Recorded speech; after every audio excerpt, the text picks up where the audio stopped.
Smrtna tihota je kraljevala po mili domovini, dokler niso naše novice zopet iz groba vstale in 5. julija meseca 43. leta zagledale belega dne.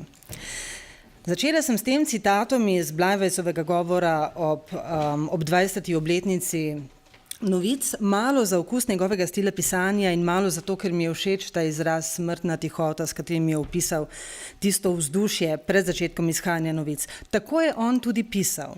Torej, zgoščeno, povedno, njegove besede smo slišali, videli, občutili, vonjali, če je bilo treba, in tako je tudi danes, če preberamo te stare časopise. Vendar ta človek po izobrazbi ni bil novinar, ni bil literat, časopis je prevzel po 17 letih življenja na tujem, brez ene same novinarske izkušnje ali uredniške izkušnje z oblikovanjem zasnove časopisa, izbire sodelavcev, odločanjem med novinarskimi žanri, razmišljanjem o novinarski etiki ali balansiranjem odnosom s politikom in kapitalom. Danes bi si bilo težko zamisliti več težavnih odnosov, več težavnih okoliščin, ki so se postavile pred tega moža, ki je začel ustvarjati novice. A kljub temu je k temu občutanju smrtne tihote vendarle treba dodati še napeto vzdušje težavnih predmarčnih časov in šibkosti intelektualnega zavkotja avstrijskega imperija. Ljubljana ni imela univerze, izobrazba v slovenščini je bila zelo osnovna, večina izobražencev ni imela nobene izkušnje z delom pri časopisih. V referatu se bom samo osredotočila na torej na predmarčno in marčno obdobje izhajanja novic, ker so takrat doživele, torej z letom 1948, največjo novinarsko in uredniško transformacijo. Torej, Blajvec je nedvomno zelo dobro poznal dunajski in ostali specializirani in splošni tisk, glede na to, da je živel na Dunaju, glede na to, da je živel v tujini, torej tisti del Moravske in tako naprej. Ampak ta avstrijski tisk je bil v primerjavi s takrat že zelo živahnim angleškim in francoskim tiskom razmeroma turoben, pogosto pravijo strokovnjaki, ki se ukvarjajo s časopisi tistega časa.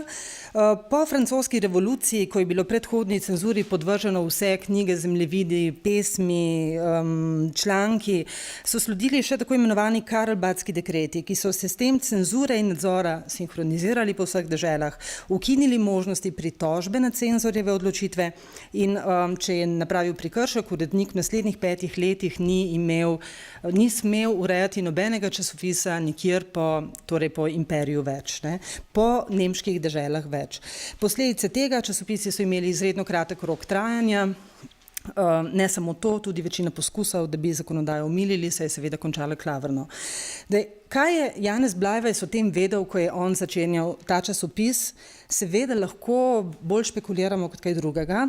Kmetijske in rokodelske novice, lahko predvidevamo, niso bile tako izpostavljene, kot so bili v tistem času politični listi, saj so se tudi na Dunaju seveda zavedali te zaostalosti avstrijskega imperija. Če ne prej, se je Blajvec zagotovo moral podučiti o težavah, ki jih doživljajo listi, ki bi lahko izhajali v slovenščini, ko se je prvič sestal z gospodom Jožefom Blaznikom, torej tiskarjem, ki je predtem že 3 leta poskušal zaman in z veliko prizadevanji torej dobiti dovoljenje dvornega cenzorja na Dunaju, da bi mu dovolil izhajanje slovenskega časopisa. In ob 20. obletnici izhajanja novic je Blajvec v uvodniku namignil, kako težke so bile takrat te okoliščine, v kakšnem strahu so novice tudi začele izhajati. Takole je dejal, ko smo, torej postavil v imenu prve osebe novic govori, ko smo 5. julija 1943 zagledali beli dan v silnem strahu, kako nekaj se nam bo drobni stvarci godilo, kadar pojdemo po svetu. Ni bilo enostavno. Janez Blajvec ni bil zaletav človek, urednikovanje tudi ni bilo del njegovega kariernega načrta, kot danes vendarle večinoma je, če se bo daš v ta posel. Pripadlo mu je skupaj s funkcijo glavnega tajnika kmetijske družbe in vemo, ker je bil osnovni namen izdajatelja, smo danes velikokrat slišali, torej ta osnovni poduk kmetom in rokodelcem, obrtnikom je glede na svojo izobrazbo očitno tudi sam presodil, da bo tej težki nalogi kos. Očitno mu je bilo tudi zelo hitro jasno, kako se mora te stvari lotiti, če sodimo po tem uvodnem scenariju, bi rekli v televizijskem jeziku, kako je pripravil zasnovo, torej po straneh časopisa, poljedelstvo, industrija, javne naredbe, domači dogodki, vnanja na Kranjsko se nanašajoča poročila, občno koristne drobnosti, žitne cene na Kranjskem. Zdaj, ampak kako vse to, za nekoga, ki nima nobene tovrstne izobrazbe ali izkušenj, kako vse to napolniti z vsebino, ne? To me je zelo zanimalo, ko sem pač prebirala novice. In menim, da se je to uredništvo novic, ki se je začelo zelo pragmatično in ne sprva veliko potezno, v bistvu ga ni oviralo neko pretirano sanjaštvo, pretirano vznesenost, ambicioznost, ni izgubljal časa z dilemami neke uredniške ustvarjalnosti.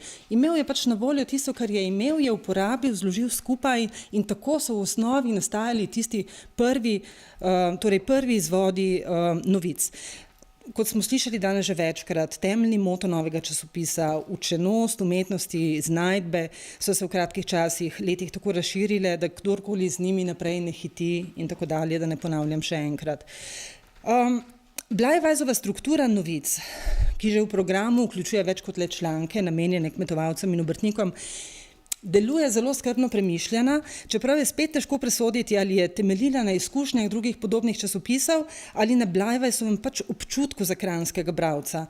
Očitno je časopis doživel velik uspeh. V 2 letih do leta 1947 se je torej naklada zelo povečala iz 600 na 1522 v letu 1947.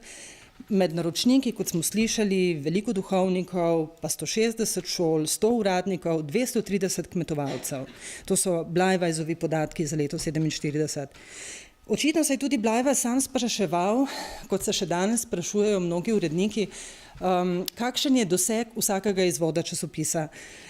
Saj je kljub temu, da je bila velika večina naročnikov duhovnikov, se je seveda zavedal, da so duhovniki tisti, ki širijo torej vsebino časopisov in jih je tudi sam pozival, videla se je ta njegova aktivna udeležba. Svetoval jim je torej duhovnikom in ljudem, ki so naročili časopis, pojdite v gostilno, berite na glas, pogovarjajte se o teh stvareh.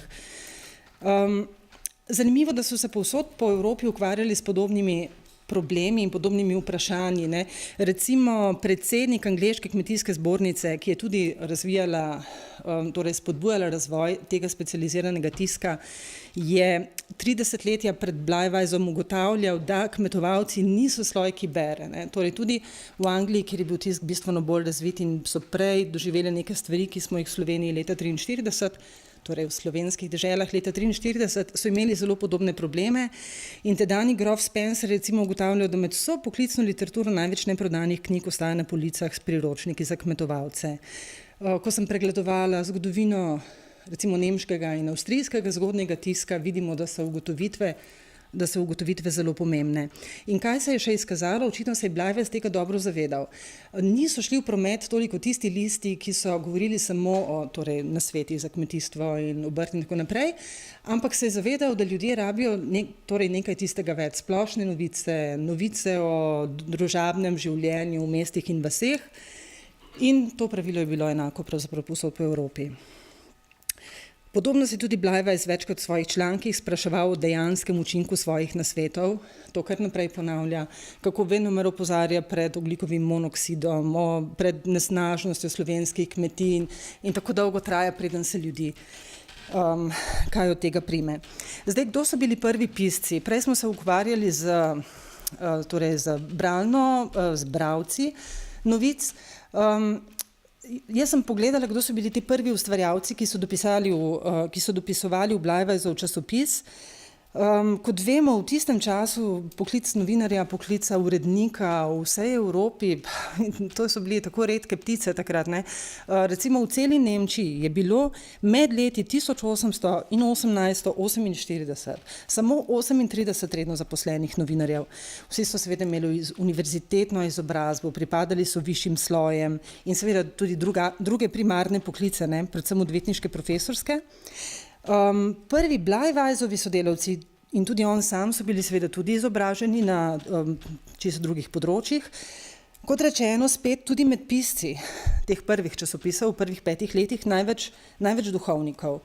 Ti duhovniki so seveda tudi izhajali predvsem iz kmečkih, obrtniških slojev dežele Kranjske. Če gremo gledati za vsakega posebej, točno vemo, kdo je bil njegov oče, odkot prihajajo in tako naprej. Približno nam je jasno, za kateri sloj ljudi gre.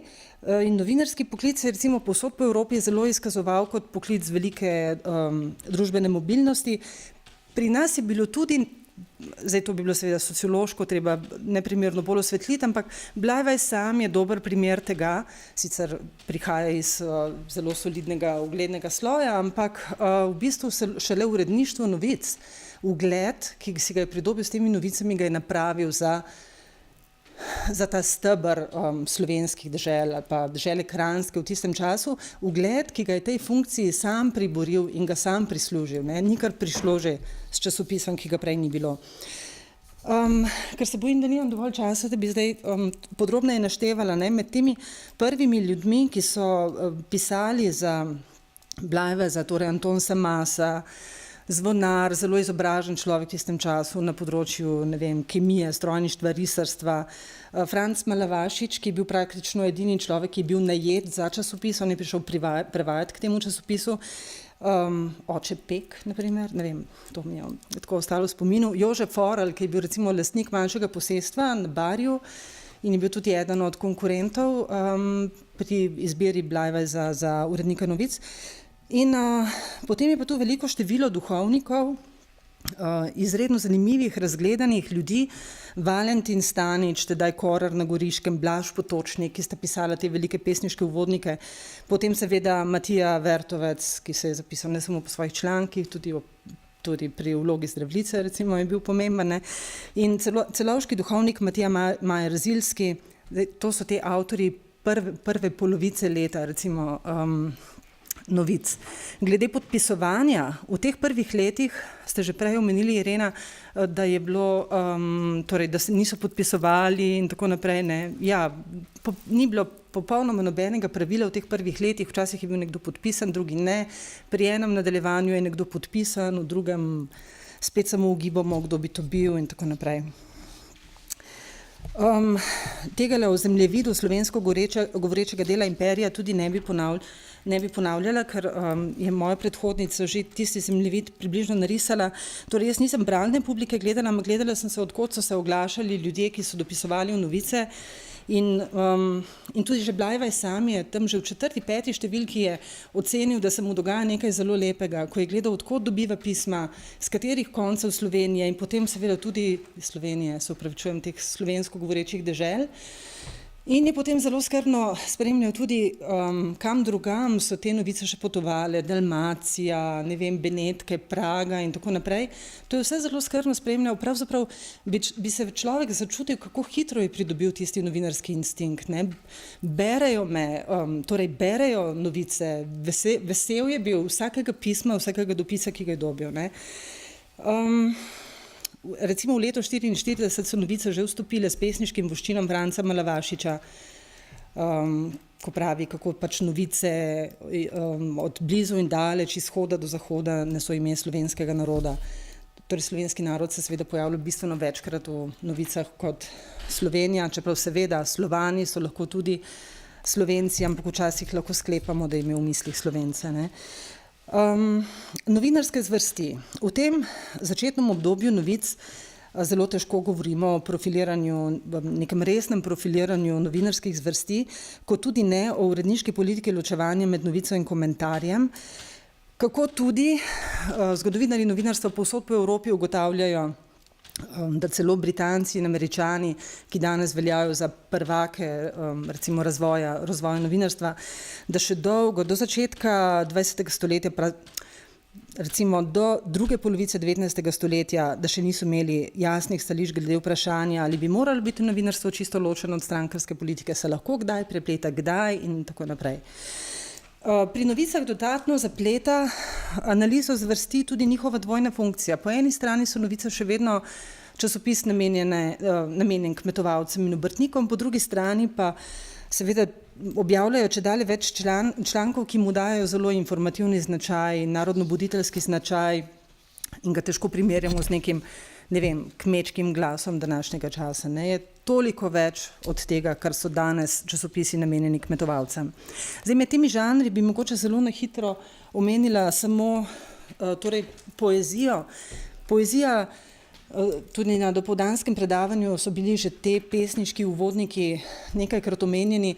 To ni bilo recimo v tistem obdobju nič čudnega. Pesniški uvodniki so se pojavljali v vseh tiskih, torej v angleškem, ameriškem, v nemškem, v južnoslovanskem.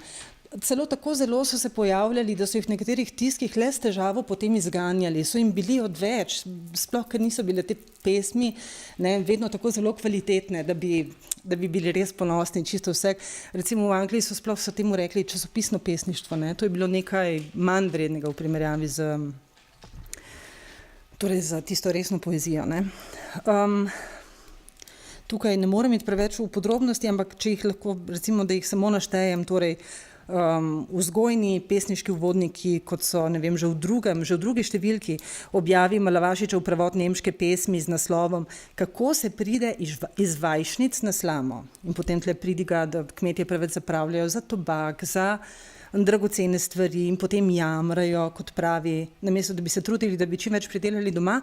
Mimogrede, ta pesem prinaša tudi zanimivo opozorilo pred Judi, ki ponujajo svojo pisano robo in ob tem brusijo svojo prebrisano šobo.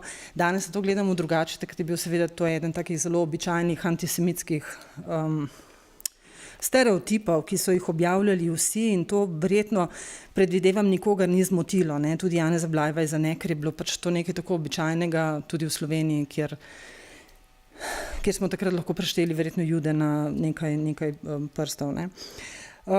Potem med temi drugimi zvrstmi pesniškega uvodnika hvalnice kmečkemu življenju, Valentin Stanič je bil recimo tu pomemben avtor. Potem pesniški uvodnik je bil lahko celo dopolnitev neke strokovne tematike. Ko sam Blajvajs napiše članek o prednostih češkega kolovrata, zraven objavi še pesmico, v kateri češka predica nagovarja slovensko predico, kako je češki kolovrat boljši, kolo slovenske predice pa izjemno težko, take lušne pesmi. No, ampak potem pa so tu zraven tudi seveda tudi žalostinke, se lahko, danes smo že govorili o Dežmanu, recimo on je bil eden od takih boljših žalostink, ki jo je posvetil Francu Hladniku, ravnatelju gimnazije v Ljubljani. Tretji sklop pesniških uvodnikov bi lahko imenovali narodno-buditeljski, bom samo preletela. Torej, ključne od teh pesniških je bil seveda pesniški pozdrav Slovenija presvitlemu, premilostljivemu Ferdinandu I.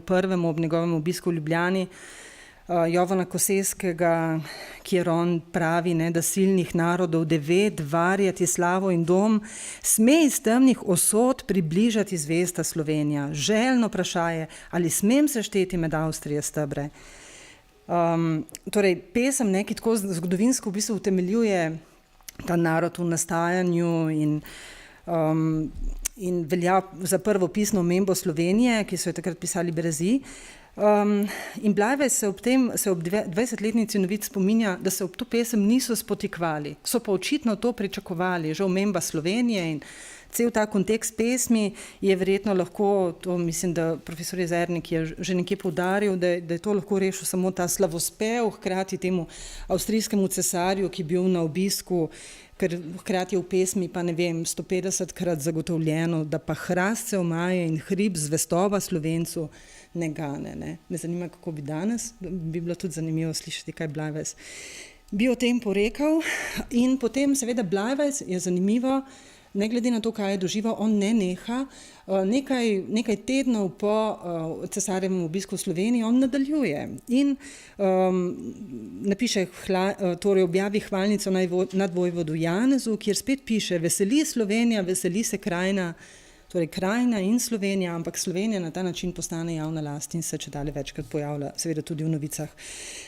Ob tem bi pri teh pesniških uvodnikih bi samo še omenila seveda Prešernovo Zdravljico, ki jo je objavil v 17. številki 26. aprila 1948, ko jo je po ukinitvi cenzure prvič lahko objavil v celoti. To je bil tudi eden takih resnejših in zanimivejših uredniških posegov. Namreč Blajves jo je objavil na mestu pesniškega uvodnika, ker je očitno presodil, da ima to univerzalno, humanistično, to moč in to naboj, da je mojstrska pesem, ki ima neko sporočilo, ki je verjetno primerno za tiste čase. Ampak seveda je potem Leva od Zdravljice pa objavil zabavljaški pamflet, ki je pa skrajno dvomljive kakovosti, v katerem se nepomembni pesnik Jožef Hašnik pač norčuje iz dunajskih revolucionarjev. Zakaj je to napravil? Z današnjega gledišča je to težko razumeti. Blajves je sam najbolje vedel, zakaj oziroma kakšno uredniško, verjetno tudi stisko je doživljal v tistem času. Mogoče se je bal, da bi ta pesem lahko ogrozila, ki je bila že tako na slabem glasu dvakrat prepovedana, bi lahko ogrozila novice in si ni upal, jo je uravnotežil, kot bi danes rekli, ne. Torej, sigurno je bil to eden, recimo, slabših uredniških kompromisov. Zdaj, ne bom vas dolgočasila z razlikami med novicami in poročili, ki jih itak ni zelo jasno definiral. Blajves je imel veliko rubrik, recimo, torej, z dežele, torej notranje vesti pa zunanje vesti in torej niti niso bile pisane suho, vse so bile komentirane, to še ni bil čas za tako, recimo, objektivno, nepristransko novinarstvo, kot ga imamo danes. Tudi še ni teh novic zelo resno uvrščal, tako da bi zdaj, danes se nam zdi smešno, ko beremo vest o oslici, ki so jo zažgali, tako da so jo ovili v seno, pa predtem o 2 požarih, ne vem, v Slovenj Gradcu še nekje, potem pa šele pride novica o imenovanju grofa Leopolda Welserheima za poglavarje Kranjske in Koroške dežele, ne, to pa je bila novica, ki je imela težo, iz katere bi lahko nekaj naredili, pa to očitno takrat ni bil, tak je bil odnos do vladajoče politike v tistem času. Poročal si tisto, kar so ti povedali, tisto si objavil in recimo v angleškem in francoskem tisku se je to takrat že poznalo, v nemškem, avstrijskem in tudi v kranjskem pa seveda ne. Zdaj imam samo še eno kratko poglavje, ampak bistveno v bistvu poročanje o revolucionarnem vrenju.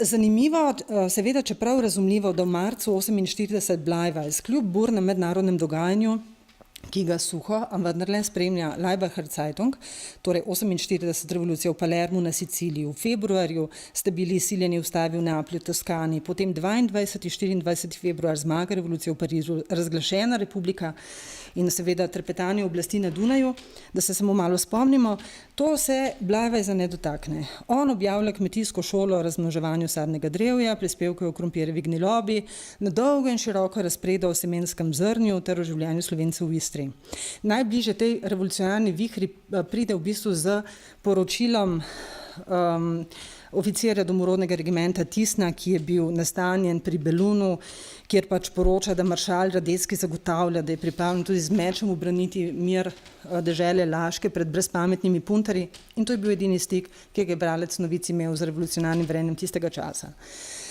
Zdaj, zanimiva je primerjava, torej za razliko od bralcev novic so bili bralci torej novin dalmatinsko-hrvatsko-slavonskih.